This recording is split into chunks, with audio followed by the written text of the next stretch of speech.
राजस्थान विधानसभा चुनाव के लिए कांग्रेस ने शनिवार देर रात 71 उम्मीदवारों की तीसरी सूची जारी कर दी।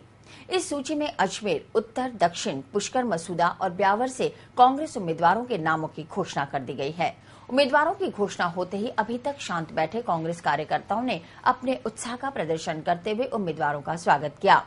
दूसरी तरफ सोमवार को भाजपा उत्तर से वासुदेव देवनानी और दक्षिण से अनीता बघेल अपना नामांकन दाखिल करेंगे। बघेल उन दोनों को पुनः तीसरी बार जो है भारतीय जनता पार्टी का उम्मीदवार घोषित किया है। इसके लिए संगठन प्रदेश नेतृत्व और राष्ट्रीय नेतृत्व के प्रति हार्दिक आभार व्यक्त करता है और साथ में ये संकल्प ग्रहण करता है कि हम आने वाले इन चुनावों के अंदर विजयश्री दिलाने के अंदर हमारा संगठन जो पूरा पुरजोर शक्ति से लगेगा और राजस्थान में माननीय वसुंधरा जी के नेतृत्व में और केंद्र में आने वाले समय में नरेंद्र जी के नेतृत्व में हमारे भारतीय जनता पार्टी की सरकार बने। एक तो निश्चय हुआ। दूसरा निश्चय पार्टी ने निश्चय किया कि 11 तारीख को फॉर्म भरने का जो नॉमिनेशन भरने का है वो 11 तारीख का समय तय हुआ है। अब उसका समय जो है वो जल्दी निर्धारित करके जो है वो प्रेस को अवगत करा दिया जाएगा। 11 तारीख सोमवार को फॉर्म भरने का तय हुआ। कांग्रेस द्वारा जारी सूची में नाम आने के बाद अजमेर दक्षिण के कांग्रेसी उम्मीदवार हेमंत भाटी के घर उनके समर्थकों और कांग्रेस कार्यकर्ताओं का तांता लग गया। हेमंत भाटी को उनके समर्थकों ने मालाओं से लाद दिया और जीत का विश्वास दिलाया। हेमंत भाटी का कहना है कि जनता से जुड़ाव की वजह से ही कांग्रेस से उन्हें अपना उम्मीदवार बनाया है और वे जनता की उम्मीदों पर खरा उतरेंगे। मेरे इस पार्टी ने जो मुझ पर विश्वास जताया है, मैं इसे मुझ पर नहीं उन समस्त कार्यकर्ताओं पर विश्वास जताया है जो यहाँ से कांग्रेस को मजबूत करेंगे, अजमेर शहर से मजबूत करेंगे और यहाँ से मजबूत करके राजस्थान के अंदर वापस कांग्रेस की सरकार बनाएंगे। कांग्रेस ने अजमेर उत्तर से पूर्व विधायक श्री गोपाल बाहेती को अपना उम्मीदवार घोषित किया है। बाहेती के निवास स्थान पर भी दिन भर समर्थकों और कांग्रेस कार्यकर्ताओं का तांता लगा रहा। बाहेती समर्थकों ने टिकट मिलने की खुशी में जमकर आतिशबाजी की।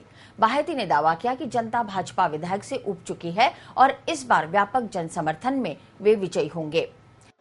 कार्यकर्ताओं और नेताओं के फीडबैक के बाद आपसी समझ और सहमति से मुझे प्रत्याशी बनाया गया और मैंने विश्वास व्यक्त किया। अजमेर शहर में बिजली और पानी की व्यवस्था का सुचारू संचालन हो और जो विकास कार्य बच गए हैं सड़क के, नाली के या अपने क्या नाम एलिवेटेड रोड के, इन सब कामों को पूरा करने के लिए मैं मैदान में आया हूँ। अजमेर दक्षिण से भाजपा उम्मीदवार अनीता बघेल ने टिकट की घोषणा के बाद अब अपना ध्यान प्रचार प्रसार पर केंद्रित कर दिया है। बघेल और अजमेर उत्तर से भाजपा उम्मीदवार वासुदेव देवनानी सोमवार को अपने समर्थकों के जुलूस के साथ सुबह 9:30 बजे से रवाना होकर जिला कलेक्ट्रेट पहुंचेंगे। इस दौरान उनके साथ पार्टी के सभी वरिष्ठ पदाधिकारी और कार्यकर्ता भी रहेंगे। बघेल ने रविवार का पूरा दिन जनसंपर्क करने में व्यतीत किया। बघेल ने कार्यकर्ताओं की बैठक लेकर उन्हें चुनाव प्रचार में जुट जाने का आह्वान किया। बघेल ने दावा किया कि कांग्रेस के कुशासन का अंत करने के लिए जनता भाजपा सरकार बनाने जा रही है। देखिए, मैं कार्यकर्ताओं के बीच में रही हूँ और जनता से जुड़ी हुई हूँ। विभिन्न प्रकार के विषयों को मैंने बहुत अच्छी तरह से, बहुत गंभीर तरीके से विधानसभा में और विधानसभा से बाहर विभिन्न मंचों पर उठाया है। एक कार्यकर्ताओं का स्नेह और प्रेम था, उसके कारण से मुझे पुनः भारतीय जनता पार्टी ने प्रत्याशी बनाया है। प्रदेश के शिक्षा राज्य मंत्री नसीम अख्तर के निवास पर भी पुष्कर से पुनः कांग्रेस उम्मीदवार बनाए जाने के बाद जश्न का माहौल नजर आया। नसीम समर्थकों ने टिकट मिलने की घोषणा के बाद उनके घर पहुंचकर उन्हें मालाओं से लाद दिया और जमकर आतिशबाजी की। मैंने विकास पुष्कर राज का किया, उस विकास को नई ऊंचाइयां दूंगी और जो विकास जो कराएं उन विकास को आगे बढ़ाने के लिए चाहूंगी कि पुष्कर राज का प्यार, निवासियों का प्यार, आशीर्वाद और स्नेह से मुझे मिलता रहा है, उसी तरह मैं पुष्कर राज का स्नेह मुझसे मिलता रहे। आज मैंने निस्वार्थ भाव से हमेशा उनके सुख दुख में, विकास के साथ उनके सुख दुख में भागीदारी रही हूँ। मैं चाहूंगी कि ये लोग मुझे फिर से मौका दें और उनके सुख दुख में भागीदारी के साथ साथ विकास को नई ऊंचाई हम सब मिलकर दें ताकि पुष्कर राज का जो विकास हो उसको नई दिशा मिल सके। आज पुष्कर क्षेत्र के कार्यकर्ताओं में बहुत खुशी है, क्योंकि हमारे लोकप्रिय वर्तमान विधायक माननीय श्रीमती नसीम अख्तर इंसाफ को पुनः कांग्रेस पार्टी ने उन पर विश्वास व्यक्त करते हुए उन्हें पुनः टिकट दिया और इस पुष्कर विधानसभा क्षेत्र से चुनाव लड़ने का मौका दिया। नसीराबाद से कांग्रेस को हराने की घोषणा कर चुकी देहात कांग्रेस कमेटी की कार्यकारिणी सदस्य संगीता राठौड़ ने रविवार को निर्दलीय चुनाव लड़ने की घोषणा की है। संगीता राठौड़ सोमवार को अपना नामांकन भरेंगी। संगीता राठौड़ ने एक प्रेस वार्ता में कांग्रेस पर कार्यकर्ताओं का शोषण करने का आरोप लगाया कि पार्टी के वरिष्ठ नेता कार्यकर्ताओं को आगे नहीं बढ़ने देना चाहते हैं। यूथ कांग्रेस के जिला महासचिव रह चुकी संगीता राठौड़ ने दावा किया कि इस बार नसीराबाद क्षेत्र से किसी भी कीमत पर कांग्रेस को जीतने नहीं दिया जाएगा।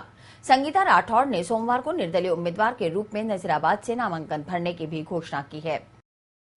मैं जात पात के बिल्कुल विरोध में हूँ। मैं आवाम की आवाज के रूप में यहाँ पर बैठी हूँ और मुझे विकास के रूप में कार्य करना है। राजनीति में जहाँ चुनाव का समय आया वहाँ हम लोगों को, सारे समाजों को टुकड़ों में विभाजित कर दिया जाता है। हकीकत यह है कि कोई विकास के कार्य नहीं हुए हैं। सड़क की समस्याएं, पानी की समस्याएं, जो समस्याएं जहां है वहां पर वहीं पर है, वो कोई भी विकास नहीं हुआ है।